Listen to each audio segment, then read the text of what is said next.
ಇನ್ನು ಅದರ್ಸ್ 5. ಇದು ವೇರಿಯೇಷನ್ ಆಗ್ತಾ ಇರುತ್ತೆ. ಮುನ್ನಡೆಯಲ್ಲಿ ಸದ್ಯ ಮಹಾಗಠಬಂಧನ್ ಕೂಡ ಅರ್ಧ ಶತಕವನ್ನ ದಾಟಿದೆ. ಎನ್ಡಿಎ ಮೈತ್ರಿಕೂಟ ಮುನ್ನಡೆಯಲ್ಲಿ ಶತಕ ಸಾಧನೆಯನ್ನ ಮಾಡ್ತಾ ಇದೆ. ಈ ಮಟ್ಟಿಗೆ ದಾಪುಗಾಲನ್ನ ಹಾಕ್ತಾ ಇರುವಂತದ್ದು ಎನ್ಡಿಎ, ಈ ಕಡೆ ಫಾಲೋ ಮಾಡ್ತಾ ಇರುವಂತದ್ದು ಮಹಾಗಠಬಂಧನ್. ಈಗ ಈ ಎನ್ಡಿಎ ಮತ್ತು ಮಹಾಗಠಬಂಧನ ಹೊರತುಪಡಿಸಿ ಜೆಡಿಯು, ಆರ್ಜೆಡಿ, ಜೆಜೆಡಿ, ಬಿಜೆಪಿ ಈ ಪಾರ್ಟಿಗಳ ಪರ್ಫಾರ್ಮೆನ್ಸ್ ಯಾವ ರೀತಿ ಇರುತ್ತೆ ಅನ್ನುವಂಥದ್ದು ಕೂಡ ಅಲ್ಲಿ ಕೌಂಟ್ ಆಗುತ್ತೆ. ಬಹಳಷ್ಟು ಚಿಕ್ಕ ಚಿಕ್ಕ ಪಕ್ಷಗಳು, HM ಇದೆ, RLSP ಇದೆ, VIP, IIP, ಈ ರೀತಿ ಚಿಕ್ಕ ಚಿಕ್ಕ ಪಕ್ಷಗಳು ಅಂದ್ರೆ ಯಾರಿಂದ ಒಂದು ಮೈತ್ರಿಕೂಟದಲ್ಲಿ ಇರೋದ್ರಿಂದ ನೀವು ಹೇಳಿದಾಗ ಇಂಡಿವಿಜುವಲ್ ಪರ್ಫಾರ್ಮೆನ್ಸ್ ಕೂಡ ಬಹಳ ಮುಖ್ಯ ಆಗುತ್ತೆ. ಈಗ ಕಳೆದ ಬಾರಿ ನಾವು ಆಗ್ಲೇ ಮಾತನಾಡ್ತಾ ಇದ್ವಿ 15 ಸೀಟ್ಗಳ ವ್ಯತ್ಯಾಸ ಆಯ್ತು, ಬಟ್ ಈ ಬಾರಿ ಅದು ಹೆಚ್ಚಾಗಬಹುದು ಅನ್ನೋ ನಿರೀಕ್ಷೆ ಕೂಡ ಇದೆ. ಐ ಡೋಂಟ್ ನೋ ಎಕ್ಸಿಟ್ ಪೋಲ್ಗಳಲ್ಲಿ ತೋರಿಸಿರುವಷ್ಟ ಮಟ್ಟಿನ ಅಂತರ ಇರುತ್ತೋ ಇಲ್ಲೋ ಗಠಬಂಧನ್ಗೆ ಹಾಗೆ ಎನ್ಡಿಎಗೆ, ಬಟ್ ಈ ಕಳೆದ ಬಾರಿಯ 15 ಸೀಟ್ಗಳ ಡಿಫರೆನ್ಸ್ ಗಿಂತ ಒಂದಷ್ಟು ಹೆಚ್ಚಂತೂ ಆಗುತ್ತೆ, ಹೆಚ್ಚಾಗುತ್ತೆ ಅನ್ನೋ ಒಂದು ಲಕ್ಷಣಗಳಂತೂ ಕಾಣ್ತಾ ಇದೆ. ನಾನು ಆಗ ರೀಸನ್ ಹೇಳಿದೆ. ಒಂದು ನೋಡಿ, ಹಿಂದೆ 2020 ಚುನಾವಣೆಯಲ್ಲಿ ಲೋಕ್ ಜನಶಕ್ತಿ ಚಿರಾಗ್ ಪಾಸ್ವಾನ್ ಅವರ ಪಾರ್ಟಿ ಎನ್ಡಿಎ ಮೈತ್ರಿಕೂಟದಲ್ಲಿ ಇರಲಿಲ್ಲ. ಚಿರಾಗ್ ಪಾಸ್ವಾನ್ ಸಪರೇಟ್ ಆಗಿ ಕಂಟೆಸ್ಟ್ ಮಾಡಿದ್ರು. ಯಾಕೆ? ನಿತೀಶ್ ಕುಮಾರ್ ಅವರನ್ನ ಟಾರ್ಗೆಟ್ ಮಾಡಿ. ಆ ಚುನಾವಣೆಗೆ ಕೆಲ ದಿನಗಳ ಮುನ್ನಷ್ಟೇ ರಾಮ್ ವಿಲಾಸ್ ಪಾಸ್ವಾನ್ ನಿಧನರಾಗಿದ್ರು. ಮತ್ತೆ ಚಿರಾಗ್ ಪಾಸ್ವಾನ್ಗೂ ನಿತೀಶ್ ಕುಮಾರ್ಗೂ ಆಗ್ತಿರ್ಲಿಲ್ಲ, ಸಂಬಂಧ ಬಹಳ ಕೆಟ್ಟದಾಗಿತ್ತು. ಮತ್ತೆ ಪೊಲಿಟಿಕಲಿ ಅವ್ರನ್ನ ಫಿನಿಶ್ ಮಾಡಬೇಕು ಅಂತ ಚಿರಾಗ್ ಪಾಸ್ವಾನ್ ಹೊರಟಿದ್ರು. ಅದು ಆಗ್ಲಿಲ್ಲ. ಆದ್ರೆ ಇಂಡೈರೆಕ್ಟ್ ಆಗಿ ಅದಕ್ಕೆ ನರೇಂದ್ರ ಮೋದಿ ಅವರು ಮತ್ತೆ ಅಮಿತ್ ಶಾ ಅವರ ಸಪೋರ್ಟ್ ಇದೆ ಅನ್ನೋ ಒಂದು ಪರ್ಸೆಪ್ಷನ್ ಬಿಲ್ಡ್ ಆಗಿತ್ತು. ನರೇಂದ್ರ ಮೋದಿ ಅವರ ಹನುಮಾನ್ ಅಂತ ಹೇಳಿ ಚಿರಾಗ್ ಪಾಸ್ವಾನ್ ಪ್ರಚಾರ ಮಾಡಿದ್ರು. ಸುಮಾರು 28ರಿಂದ 30 ಕ್ಷೇತ್ರದಲ್ಲಿ ಡ್ಯಾಮೇಜ್ ಮಾಡಿದ್ದಾರೆ ಜೆಡಿಯು ಕ್ಯಾಂಡಿಡೇಟ್ಸ್ ವೋಟ್ ಕಮ್ಮಿ ಆಗಿದೆ, ಅವ್ರು ಸೋತಿದ್ದಾರೆ. ಸೊ ಹೀಗಾಗಿ ಆ ಫ್ಯಾಕ್ಟರ್ ಈ ಚುನಾವಣೆಯಲ್ಲಿ ಇಲ್ಲ. ಈ ಚುನಾವಣೆಯಲ್ಲಿ ಜೆಡಿಯು ಮತ್ತೆ LJP ಬಿಜೆಪಿ ಜೊತೆ ಚಿರಾಗ್ ಪಾಸ್ವಾನ್ ಅನ್ನ ಬೇಕಂತಲೇ ಎತ್ಕಟ್ಟಿದ್ದಾರೆ, ಮುನ್ನೆಲೆಗೆ ತರ್ತಿದ್ದಾರೆ, because they want an alternate face. ಎಷ್ಟು ದಿನ ಅಂತ ನಿತೀಶ್ ಮೇಲೆ ಅವಲಂಬನೆ ಆಗಿರೋದು, ನಿತೀಶ್ ಮೇಲೆ ಅವಲಂಬನೆ ಕಡಿಮೆ ಆಗಬೇಕು ಅನ್ನೋ ಥಾಟ್ ಬಿಜೆಪಿಯಲ್ಲೂ ಕೂಡ ಇದೆ. So for that alternatives Chirag Paswan ಇದು ಇದೆ. ಆ ಥಾಟ್ ಇದ್ರೂ ಕೂಡ ನಿತೀಶ್ ಕುಮಾರ್ ಅವರನ್ನ ಬಿಹಾರ ರಾಜಕಾರಣದಿಂದ ದೂರ ಸರಿಸಲಿಕ್ಕೆ ಸಾಧ್ಯ ಇಲ್ಲ ಅನ್ನೋದಕ್ಕೆ ಈ ಚುನಾವಣೆ ಸಾಕ್ಷಿ ಅಂತ ನನಗೆ ಅನ್ಸುತ್ತೆ. ಹೇಗೆ ಜನರು ನಿತೀಶ್ ಕುಮಾರ್ ಜೊತೆಗೆ ನಿಂತಿದ್ದಾರೆ, ಮುಖ್ಯವಾಗಿ ಮಹಿಳಾ ಮತವರ್ಗ ಇರ್ಬೋದು, ಹಾಗೆ ಜನವರ್ಗ ಇರ್ಬೋದು, ನಿತೀಶ್ ಕುಮಾರ್ ಅವರಿಗೆ ಕೊನೆ ಅವಕಾಶ ಕೊಡಬೇಕು ಅನ್ನೋ ಒಂದು ಅಭಿಪ್ರಾಯ ಬಹುತೇಕ ಕಡೆ ಕೇಳಿ ಬರ್ತಾ ಇತ್ತು. ಚಿರಾಗ್ ಪಾಸ್ವಾನ್ ಸಹಜವಾಗಿ ಯೂತ್ ಲೀಡರ್, ಒಂದಿಷ್ಟು ಜನವರ್ಗವನ್ನ ರೀಚ್ ಆಗ್ತಾ ಇದ್ದಾರೆ. ಹಾಗಂತ ಇಡೀ ರಾಜ್ಯಾದ್ಯಂತ ಅವರ ಒಂದು ಪಾಪ್ಯುಲಾರಿಟಿ ಇಲ್ಲ. ಇನ್ನೂ ಕೂಡ ಬರಬೇಕು, ಕೇಂದ್ರ ಸಚಿವರಾಗಿದ್ದಾರೆ. ಆದರೆ ರಾಜ್ಯವ್ಯಾಪಿ ನೋಡಿದ್ರೆ ನಿತೀಶ್ ಕುಮಾರ್ ತಕ್ಕಡಿಯಲ್ಲಿ ಮುಂದೆ ಅವರು ತುಂಬಾ ಕೆಳಗಿದ್ದಾರೆ. ಹಾಗಾಗಿ ಸದ್ಯಕ್ಕೆ ನಿತೀಶ್ ಕುಮಾರ್ ಅನಿವಾರ್ಯ. ಅವರು ಮುಖ್ಯಮಂತ್ರಿ, ಎನ್ಡಿಎ ಸರ್ಕಾರ ಬಂದ್ರೆ ಅವರೇ ಮುಖ್ಯಮಂತ್ರಿ ಆಗಿದ್ದಾರೆ. ಹೊರತುಪಡಿಸಿದ್ರೆ ಆರ್ಜೆಡಿ ಪರ್ಫಾರ್ಮೆನ್ಸ್ ಯಾವ ರೀತಿ ಇರುತ್ತೆ? ಯಾಕಂದ್ರೆ ಬಹಳ ಸರಿ ನಾವು ನೋಡಿದೀವಿ ಸಿಂಗಲ್ ಲಾರ್ಜೆಸ್ಟ್ ಪಾರ್ಟಿ ಆಗಿ ಹೊರಹೊಮ್ಮಿದೆ. RJD ಪರ್ಫಾರ್ಮೆನ್ಸ್ ಬಹುತೇಕ ಕಳೆದ ಬಾರಿ ತರನೇ ಇರುತ್ತೆ ಅಂತ ನನಗೆ ಅನ್ಸುತ್ತೆ. ಕಳೆದ ಬಾರಿ ಕೂಡ ಸಿಂಗಲ್ ಲಾರ್ಜೆಸ್ಟ್ ಪಕ್ಷ ಆಗಿದ್ದದ್ದು. ಮತ್ತೆ ಮುಖ್ಯವಾಗಿ ಲಾಲೂ ಪ್ರಸಾದ್ ಯಾದವ್ ಅವರ ಛಾಯೆಯಿಂದ ತೇಜಸ್ವಿ ಯಾದವ್ ಹೊರಗೆ ಬಂದಿದ್ದಾರೆ. ಅವರು ಪಕ್ಷವನ್ನ ಮುನ್ನಡೆಸ್ತಾ ಇದ್ದಾರೆ. ಟಿಕೆಟ್ ಹಂಚಿಕೆಯಲ್ಲೂ ಕೂಡ ತೇಜಸ್ವಿ ಯಾದವ್ ಸಾಕಷ್ಟು ಪ್ರಭಾವ ಬೀರಿದ್ದಾರೆ.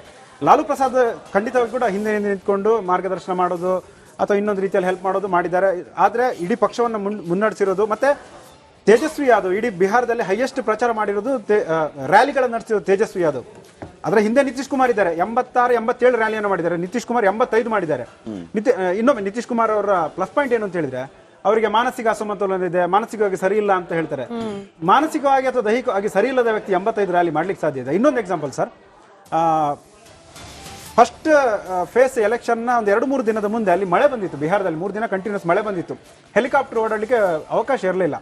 ಸೊ ತೇಜಸ್ವಿ ಯಾದವ್ ಮತ್ತೆ ಬಿಜೆಪಿ ಅವರು ಏನ್ ಮಾಡಿದ್ರು, ಮೊಬೈಲ್ ಎಲ್ಲೇ ಸ್ಥಳದಲ್ಲಿ ಕೂತು ಮೊಬೈಲ್ ನಿಂದ ಭಾಷಣ ಮಾಡೋದು, ಅದು ಎಲ್ಲ ರ್ಯಾಲಿಗಳಲ್ಲಿ ಅದನ್ನ ಪ್ರಸಾರ ಮಾಡೋದು ಈ LED ಅಲ್ಲಿ.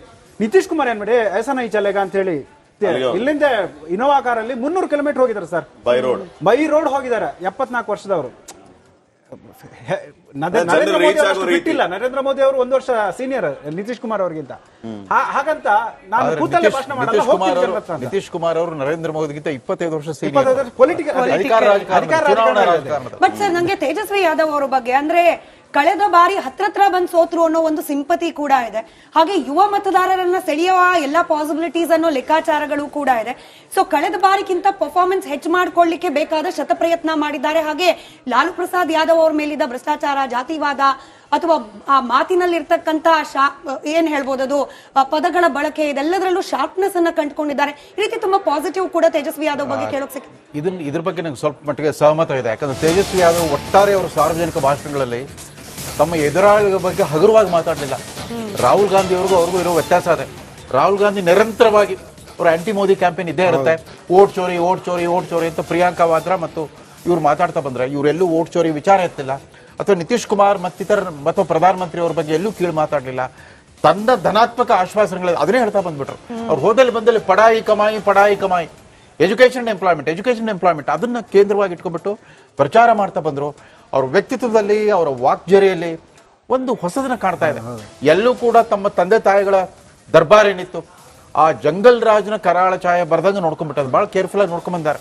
ಅಂದ್ರೆ ಬಿಹಾರದಲ್ಲಿ ಈ ಒಟ್ಟಾರೆ ಈ ನಿತೀಶ್ ಕುಮಾರ್ ನಂತರ ಒಬ್ಬ ಪ್ರಭಾವಶಾಲಿ ವ್ಯಕ್ತಿತ್ವ ಅಂತ ತೇಜಸ್ವಿ ಯಾದವ್ ಅನ್ನೋ ರೀತಿಯಲ್ಲಿ ಒಂದು ಹೊಸ ವಾತಾವರಣ ಉದ್ಭವ ಆಗ್ಬಿಟ್ಟಿದೆ. ಆತಂಕ ಆ ಪ್ರತಿಭೆ ಇದೆ, ಆ ಪರಿಶ್ರಮ ಇದೆ. ಬಹುಶಃ ಈ ಸಾರಿ ಮುಖ್ಯಮಂತ್ರಿ ಆಗದೇ ಇದ್ರು ಕೂಡ ಭವಿಷ್ಯದಲ್ಲಿ ಖಂಡಿತವಾಗೂ ಬಿಹಾರನ ಮುನ್ನಡೆಸಬಲ್ಲ ನಾಯಕ ತೇಜಸ್ವಿ ಯಾದವ್ ಅನ್ನೋ ಒಂದು ವಾತಾವರಣ ಸೃಷ್ಟಿಯಾಗಿದೆ.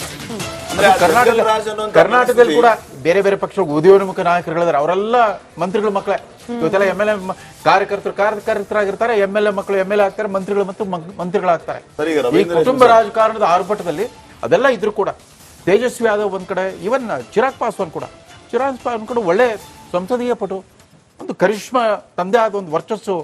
ರಾಮ್ ವಿಲಾಸ್ ಪಾಸ್ವಾನ್ ತಂದೆ ವರ್ಚಸ್ಸಿನಿಂದ ನೆರಳಿನಿಂದ ಹೊರಗೆ ಬರೋ ಪ್ರಯತ್ನ ಮಾಡ್ತಿದ್ದಾರೆ. ಅನೇಕ ಜನ ಹೊಸ ಪ್ರತಿಭೆಗಳು ಮುಂದೆ ಬರ್ತಾ ಇದೆ. ಆದ್ರೆ ಬಿಜೆಪಿಯಲ್ಲಿ ಸುಶೀಲ್ ಕುಮಾರ್ ಮೋದಿ ಅವರು ತೀರ್ಕೊಂಡ ಮೇಲೆ ಮತ್ತೊಂದು ನಾಯಕತ್ವದಲ್ಲಿ ಬರ್ತಾ ಇಲ್ಲ.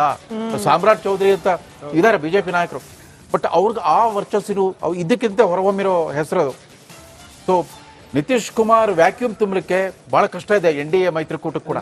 ಅಲ್ಲಿ ನೋಡಿ ಒಂಥರ ಸ್ವಲ್ಪ ನೆಕ್ ಟು ನೆಕ್ ಇದ್ದಂಗೆ ಕಾಣ್ತಾ ಇದೆ. ಇವತ್ತಿನ ಈಗ ಆರಂಭಿಕ ಸೂಚನೆ ನೋಡಿದ್ರೆ ನೆಕ್ ಟು ನೆಕ್ ಇದೆ. ಸುಶೀಲ್ ಕುಮಾರ್ ಮೋದಿ ಅವರನ್ನ ಅವ್ರು ಬಿಹಾರದಲ್ಲಿ ಆಕ್ಚುಲಿ ಒಂದು ಒಳ್ಳೆ ನಾಯಕ ಆಗಿ ರೂಪುಗೊಂಡಿದ್ರು, ಅನುಭವ ಕೂಡ ಇದ್ರು ಸರ್ ಹೇಳ್ದಂಗೆ.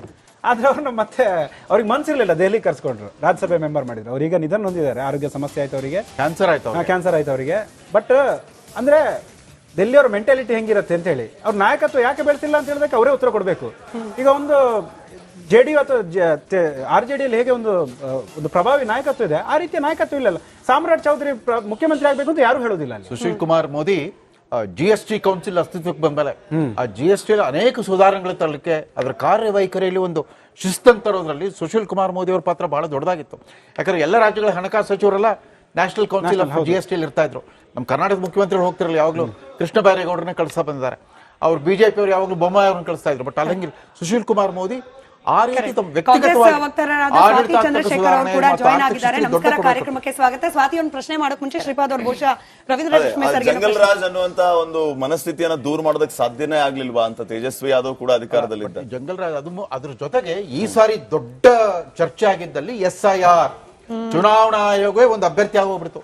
ಎಲ್ಲ ರಾಜಕೀಯ ಪಕ್ಷಗಳು ಪ್ರತಿಸ್ಪರ್ಧಿ, ಚುನಾವಣಾ ಆಯೋಗ ಜ್ಞಾನೇಶ್ ಕುಮಾರ್